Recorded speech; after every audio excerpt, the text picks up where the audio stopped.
এ বাবা, এক্ষুনি দেখুন আমাদের এই পেঁপে গাছটা আজকে এত হাওয়া দিচ্ছে যে ফলন্ত গাছটা দেখুন কিভাবে ভেঙে পড়ে গেল। মানে এখনকারই ঘটনা, এত খারাপ লাগছে দেখুন, ভেঙে আবার টুকরো টুকরো হয়ে গেছে। কত গাছে পেঁপে ছিল জানেন তো। এই তো সেদিন একটা পাকা পেঁপে পাড়া হলো গাছ থেকে, দেখুন এক্ষুনি এত খারাপ লাগছে না। এখানেই আমি পেঁপের দানা ছড়িয়েছিলাম প্রচুর পরিমাণে, সেখান থেকেই গাছ হয়েছিল, বাকিগুলো সরিয়ে নেওয়া হয়েছিল। এখানেই একটা গাছ ছিল, সেই গাছটাতেই, এই গাছটাতেই ভীষণ পরিমাণে পেঁপে হয় দেখুন।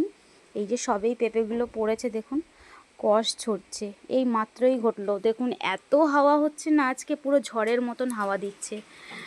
আর সব গাছপালাগুলো দেখুন কিভাবে দুলছে, আর পেঁপে গাছটা পুরো ভেঙে গেল। ফলন্ত গাছ এইভাবে ভেঙে পড়ে গেল, খুবই খারাপ লাগছে। এই পেঁপের জাতটা খুব ভালো, মানে গোল গোল পেঁপে, ভেতরে অনেকটা মোটা মাংস, বেশ ভালো ছিল পেঁপেটা। ইস, কত পেঁপে ছিল গাছে, সব পড়ে গেল যা। এখন এগুলোকে পরিষ্কার করতে হবে, পেঁপেগুলোকে তুলতে হবে।